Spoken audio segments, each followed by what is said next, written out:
இந்த படத்தோட ஸ்டார்டிங் சீன்ல ஒரு பெரியவர் குதிரையை ஓட்டிட்டு கதை சொல்றதுக்காக ஒரு கிராமத்து பக்கம் வந்திருக்காரு. பசங்க எல்லாம் கதை சொல்லுங்க கதை சொல்லுங்கன்னு கேட்க ராகு கேது கதை சொல்ல போறதா சொல்றாரு. இந்த படத்தோட பேருமே ராகு கேது தான், ஏற்கனவே நம்ம பார்த்தாப்ல. உடனே இவரும் சரி கதை சொல்ல ஆரம்பிக்கிறேன்னு ஆரம்பிக்கிறாரு. முன்னொரு காலத்துல தேவர்களுக்கும் அசுரர்களுக்கும் நடுவுல யுத்தம் நடந்தப்போ எதுக்குப்பா சண்டை போட்டுக்கிறீங்க, கடலை கடைஞ்சு அமிர்தத்தை எடுத்து 2 பேருக்கும் பங்கு போட்டு கொடுக்கலான்னு ஒரு முடிவு பண்ணி தேவர்களும் அசுரர்களும் ஒன்னா சேர்ந்து 5 தலை நாகத்தை கயிறு மாதிரி பயன்படுத்தி மலைய உலக்க மாதிரி பயன்படுத்தி கடலையே திரிச்சு உள்ள இருந்து அந்த அமிர்தத்தை கண்டுபிடிச்சு எடுக்கிறாங்க. ஆனா இந்த அமிர்தத்தை சாப்பிட்டா அசுரர்களுக்கு பயங்கரமான கடவுள்களோட பலம் கிடைக்கும், உலகத்தையே பந்தாடுவாங்க. அதனால அசுரர்களுக்கு அந்த அமிர்தம் கிடைக்க கூடாதுன்னு விஷ்ணு மாய மோகினியா உருவம் எடுத்து அசுரர்கள் முன்னாடி ஆடி பாடி அவங்கள மயக்கி தேவர்களுக்கு கொடுக்கும் போது அமிர்தத்தையும் அசுரர்களுக்கு கொடுக்கும் போது தேன் கலந்த தண்ணியையும் கொடுத்து அசுரர்களை ஏமாத்திடுறாங்க. இத புரிஞ்சுக்கிட்ட ஒரு அசுரன் தேவர்கள் மாதிரி உருமாறி மோகினி கையாலேயே ஒரிஜினல் அமிர்தத்தை குடிச்சிடறான். அவன் குடிச்ச பிறகு அவனுக்கு அமிர்தம் சாப்பிட்டா சாகாவரம் கிடைக்கும், தேவர்கள் அமரர்களாகி விட முடியும். அந்த மாதிரி அவன் சாகாவரமும் வாங்கிடுறான். இருந்தாலும் கோவப்பட்ட விஷ்ணு தன் கையில இருந்த சுதர்சன சக்கரத்தை அனுப்பி தலைய வெட்டிடுறாரு. தலை வெட்டுப்பட்டாலும் உசுறு இன்னும் போகல. தலைக்கு ராகுன்னும் பாடிக்கு கேதுன்னும் பேர் வைக்கிறாங்க. குண்டா இருக்கிறவரு ராகு, இல்யூஷன், மாய, ஆசை, உலகத்தையே ஆளணும்னு அந்த வெறி இதையெல்லாம் தூண்டுறவரு யாரு, குண்டா இருக்கிற நம்ம ராகு. வேற கேதுங்கிறது யாருன்னா கொஞ்சம் கடவுள் பக்கம் பக்தி, நிம்மதி, அமைதி இதையெல்லாம் கொஞ்சம் தேடி போகக்கூடிய ஒரு கேரக்டர். ஒல்லியா இருக்கிற கேது. இப்படித்தான் ராகுவும் கேதுவும் பிறந்தாங்க. ஆனா பிற்காலத்துல செவ்வா புதன் இவர்களுக்கெல்லாம் சனி இவர்களுக்கெல்லாம் எவ்வளவு முக்கியத்துவம் இருந்ததோ அந்த முக்கியத்துவம் ராகு கேதுவுக்கும் கொடுக்கப்பட்டிருக்கிறது. அந்த ரேஞ்சுக்கு அவங்க வளர்ந்து நின்னாங்களாம். இப்படி கதை சொல்லி முடிச்சு பசங்க எல்லாம் போன பிறகு இவரு பேக் பண்ணிட்டு இருக்கிற சமயத்துல பின்னாடி பார்த்தா ஒரிஜினல் ராகுவும் ஒரிஜினல் கேது கடவுள்களுமே 2 கடவுள்களுமே ஜம்முன்னு பின்னாடி வந்திருக்கிறாங்க.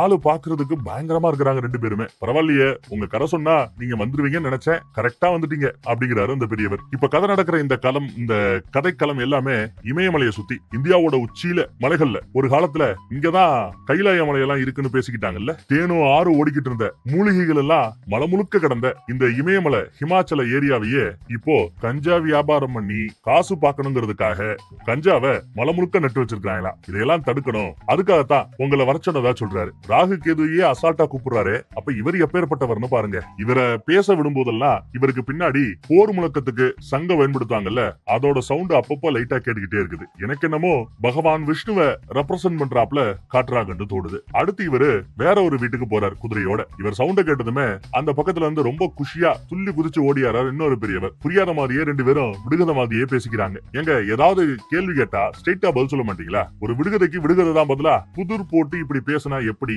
அப்படின்னு கேக்குறாரு அந்த புது கேரக்டர். அதெல்லாம் கிடக்கட்டும், என்ன நிலவரம், ஏதாவது புதுசா ஏதாவது எழுதுனியா அப்படின்னு விசாரிக்க, ஆமாங்க நீங்க ஒரு புக்கை கொடுத்தாலும் கொடுத்தீங்க அப்படின்னு புலம்பிட்டு இருக்கிறாரு. அந்த புக்கை எடுத்துட்டு வாப்பா அப்படின்னு சொன்னதும் இவரும் போய் அந்த புக்கை எடுத்துட்டு வர்றாரு. எல்லாம் எழுதுனதுபடிதான் நடக்குமா, விதிப்படிதான் நடக்குமா. விதி புத்தகம் மாதிரி ஏதோ ஒரு புத்தகம் வச்சிருக்காங்க, கொஞ்சம் ரொம்ப ஸ்பெஷலா இருக்குது. விசித்திரமான கதைகளை ஏதோ அதுல எழுதுறாங்க, அது எழுதுறது நடக்குது போல. இந்த ஏரியா பக்கம் நிறைய பிரச்சனை நடக்குது, நிறைய ஊழல் பிரச்சனைகள்லாம் அதிகமா நடக்குது, சிஸ்டம் சரியில்லை, இதையெல்லாம் சரி பண்ணணும் அப்படின்றதுக்காக ஊழல் நடக்கிற ஊழல் பெருச்சாளிகள் எல்லாருக்கும் பிரச்சனையை கொடுக்குங்கிறதுக்காக ராகு கேதுன்னு 2 கேரக்டரை இவர் புக்ல எழுதி படைச்சாராம் அந்த பெரியவர். சரி அவங்க களத்துல இறங்கி ஊழல்வாதிகளை விரட்டுவாங்கன்னு பார்த்தா ஒண்ணும் தெரியாத அப்பாவி பொதுமக்களை பிரச்சனை பண்ணிட்டு இருக்காங்க, விரட்டிட்டு இருக்கிறதா சொல்லி புலம்பிட்டு இருக்கிறார். அப்படியே பிளாஷ்பேக்ல அந்த ஸ்டோரியையும் நமக்கு காட்டுறாங்க. இதோ குண்டா இருக்கிறவன் பேரு ராகு, ஒல்லியா இருக்கிறவன் பேரு கேது. இது 2 பேரும் போவாங்க. நீங்க வந்தாலே ஏரியாவே பரபரக்கும். புதுசா ஒருத்தவர் வீடு கட்டிருப்பாரு, லட்டு கொடுப்பாரு. பாத்துங்க யாராவது கண்ணு வச்சிட போறாங்க அப்படின்னு சொல்லிட்டு லட்ட முழுங்கல, அதுக்குள்ள வீடு இடிஞ்சு போகுது. விரட்டு கழுது என்ன விரட்டுறாங்க. தின்னுக்கிட்டு இருந்த லட்டுவை கூட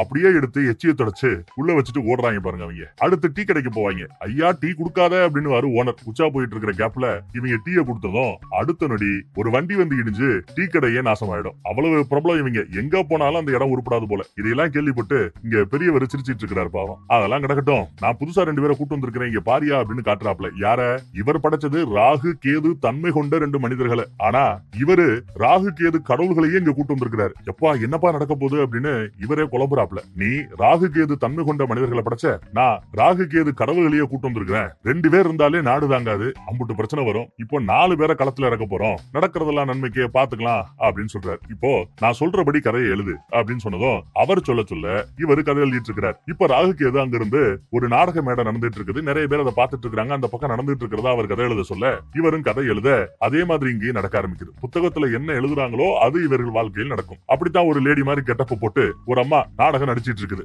அதுக்குள்ள ராகு கேது வர்றாங்கன்னு சொன்னதும் ஊர் மக்கள் எல்லாம் தெரிச்சு ஓடுறாங்க. ராவணனே பைக்ல விருன்னு பறக்குறாரு. கடைசியில பார்த்தா பொம்பளை வேஷம் போட்ட அந்த ஆளு மட்டும் கரெக்டா கீழே விழுந்து மாட்டிக்கிறாரு. இவங்க 2 பேர் வந்து நிப்பாங்க. பின்னாடியே ராகு கேது கடவுள்களும் வந்து நிக்கிறாங்க. அப்படியே இவங்க உடம்புக்குள்ள ஐக்கியமாயிடுறாங்க, மிங்கிள் ஆயிடுறாங்க. இப்ப 4-2 ஆயிருச்சு. ஆனா கடவுள் தன்மையோடயே இப்ப அவங்க 2 பேரும் இருக்காங்க. அதை பார்த்துட்டு மூக்குல இருந்து ரத்தம் வடியுது இவனுக்கு. நீ பாவி பாவின்னு அவங்க 2 பேரும் கத்துறாங்க. ஆமா நான் பாவிதான், மன்னிச்சிருங்கன்னு மன்னிப்பு கேட்கிறாரு. என்ன தப்பு பண்ணிருக்கிற அப்படின்னு விசாரிச்சா, நிறைய கஞ்சாவை வியாபாரம் பண்ணிருக்கான். அந்த கஞ்சாவை வரக்கூடிய மாணவர்களுக்கு காசுக்கு வித்து மாணவர்களுக்கு எடுத்துட்டு இருக்கானா. இந்த மாணவர்கள் எல்லாம் யாரு உனக்கு அனுப்புறது, ஸ்டூடெண்ட்ஸ் யாரு உனக்கு அனுப்புறது அப்படின்னு கேட்டா யாரோ ஒருத்தவனை காட்டி கொடுத்துறான். அவனை போட்டு புழக்க போறாங்க போல தெரியுது இப்ப வரைக்கும். ஸ்டூடெண்ட்ஸ இப்படி அனுப்புறவன் யாரவன் அப்படின்னு விசாரிச்சா, ஏதோ ஆக்டிங் எல்லாம் சொல்லி கொடுக்குற வாத்தியாரா. வாத்தியார் வேலையை விட்டுவிட்டு என்ன வேலை பாக்குறாங்க பாத்தியா அப்படின்னு சத்தம் போடுறாரு. என் மூக்குல இருந்து இந்த ரத்தத்தை வந்து எப்படியாவது நிப்பாட்டுங்கப்பா, மூக்குல வந்து விடாம ஒழுகிட்டு இருக்குப்பா அப்படின்னு கெஞ்சுவாப்ல. பேசிட்டு இருக்கையிலேயே பாவம் அவர் செத்தே போயிட்டாரு. கஞ்சா வித்தவன் ஜோலி முடிஞ்சு போச்சு. அடுத்து இவரு இந்த ஏரியாவோட விஏஓ அப்படிங்கிறது கூடுதல் தகவல். கிராம நிர்வாக அதிகாரி. செத்து போனா பஞ்சாயத்துல வச்சு மாறுப்பாரா.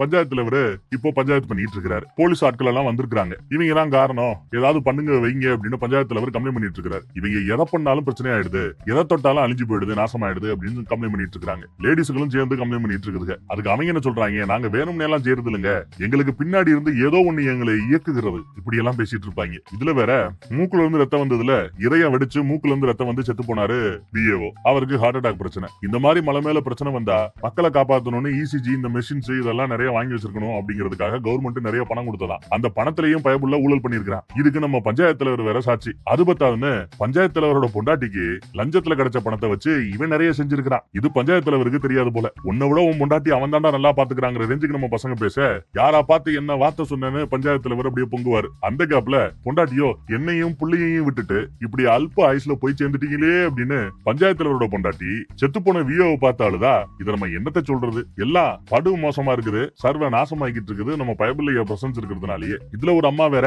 பால் கறக்கிற மாடு, இந்த அம்மாவோட மாடை தொட்டாங்களாம். அடுத்த நொடி பாலுக்கு பதிலா பால் எல்லாம் திரிஞ்சு வந்துட்டு இருக்குதா மாட்டுல இருந்து. இந்த அம்மா கம்ப்ளைண்ட். அதுக்கு நம்ம பசங்க என்ன சொல்றாங்க, வெறும் பாலை லிட்டருக்கு வித்தா 50 ரூபா கிடைக்கும், ஆனா நாங்க தொட்டதுனாலயோ என்னவோ திரிஞ்ச பாலா வருது, ரொம்ப ஈஸியா பன்னீர் பண்ணிடுறாங்க, கிலோவுக்கு 400-500 ரூபா கிடைக்குது. நாங்க மேலோட்டமா நீங்க பாக்கும்போது நாங்க பண்றதெல்லாம் ரொம்ப நாசமா போய் முடியறாப்ல தெரியும், ஆனா நிஜத்துல அதோட எண்டிங் வந்து பாசிட்டிவ்ல முடியும். ஆனாலும் இதையெல்லாம் நாங்க பண்ணல, பின்னாடி இருந்து யாரோ ஒருத்தவங்க எங்களை ஏக்கராப்ல தெரிகிறது அப்படின்னு வாங்க. இதையெல்லாம் கேட்ட போலீஸ்காரர் சும்மா இருப்பாரா? போலீஸ்காரர் நான் சொன்னேன், போலீஸ்காரர் சும்மா இருப்பாரா? அவரு இதோ இந்த லத்தி நான் எடுக்கல, என் பின்னாடி இருக்கிறவன் தான் எடுக்க சொன்னா, இப்ப நான் உங்களை அடிக்க போறேன் அப்படின்னு அடிக்க ஆரம்பிக்கிறாரு. ஐயோ ஐயன் கத்துவாங்க. நான் அடிக்கல, பின்னாடி இருக்கிறவன் அடிக்க சொன்னா. அடுத்து உங்களை கொல்ல போறடா அப்படின்னு சொல்ல வருவார் பாருங்க. இந்த கொல்லங்கிறது மட்டும் அவர் வாயில இருந்து நுழையவே மாட்டேங்குது, வர மாட்டேங்குது. பிளப்ளப்ளா அப்படிங்கிறாரு. கொல்ல போறேன் அப்படிங்கறத பிளப்ளப்ளா அப்படிங்கிறவாப்ல. அடுத்து பார்த்தா அவர் அவரோட கண்ட்ரோல்லே இல்ல, பின்னாடி இருந்து யாரோ நிஜமாவே போலீஸ்காரர் இயக்குறாங்க போல. அடி டங்கு டங்குன்னு விழுது. நஞ்சு நச்சுன்னு அங்க போய் சவத்துல முற்றாரு. ஒரு ஸ்டேஜ்ல இவங்களும் புரிஞ்சுக்கிறாங்க. பாத்தீங்கல்ல நாங்க சொன்னா நீங்க யாரும் நம்பல, இப்ப போலீஸ்காரரே இதெல்லாம் நடக்குது பாருங்க, இப்ப பாருங்க செவத்துல போய் முட்ட போறாருன்னு சொல்லி முடிக்கல, நங்குன்னு போய் செவத்துல முட்டி போலீஸ்காரர் வாங்கிட்டாரு. ஊரே பார்த்து ஐயோ ஏதோ நடக்குதுடா அப்படின்னு பயந்து தெரிச்சு ஓடுறாங்க. போலீஸ் செத்துட்டாருன்னு பார்த்தா இல்ல மயக்கத்துல கிடக்குறாரு அப்படிங்கிறா அவன். கட் பண்ணா இவங்க தங்கி இருக்கிற இடத்த பாருங்களேன், இந்த மரத்துலதான் தங்கிட்டு இருக்காங்க போல, மரத்தடியில. இவங்களை ஆட்டி படைக்கிற ராகுவும் கேதுவும் மேலதான் இருக்கிறாங்க. இதுல வேற குண்டா இருக்கிற நம்ம ராகுவுக்கு உலகத்துல பிறந்த எல்லாருக்கும் அப்பா அம்மா இப்படி எல்லாம் நிறைய பேர் இருக்கிறாங்க, நமக்கு மட்டும் யாருமே இல்ல, அப்படி யாரு இருக்கிறாப்ல ஞாபகம் இல்லைன்னு அவர்களை பத்தியும் அவர்களோட பிறப்பு பத்தியும் எல்லாம் கேள்வி கேட்க ஆரம்பிக்கிறாங்க. அதே சமயம் இந்த பக்கம் இவங்களோட கதையை எழுதக்கூடிய அந்த எழுத்தாளர், புக்ல எழுதுறாருல அந்த எழுத்தாளர், அந்த ரைட்டர் ஓடியாந்து எப்பா எந்திரிப்பான்னு பெரியவரை உசி போடுறாரு. என்னாச்சு அப்படின்னு கேட்டா, என் கதையில வரக்கூடிய இந்த 2 கதாபாத்திரமும் தான் யாரு, தான் எப்படி பிறந்தோங்கிற விஷயங்களை கேள்வி கேட்க ஆரம்பிச்சிட்டாங்க. கேள்வி எல்லாம் கேட்கணும்னு நான் எழுதவே இல்லை, ஆனா தானா யோசிக்க ஆரம்பிச்சிட்டாங்க. சூப்பர்ல, இதே ஃப்ளோல போனா நம்மள கண்டுபிடிச்சிருவாங்க அப்படின்னு பேச, அப்படி கண்டுபிடிச்சா பிரச்சனை நமக்கு தான், நாம எதிர்பார்க்கிற விஷயம் எதுவும் நடக்காது, அப்படி அவங்க நம்மள தேடி வரக்கூடாது,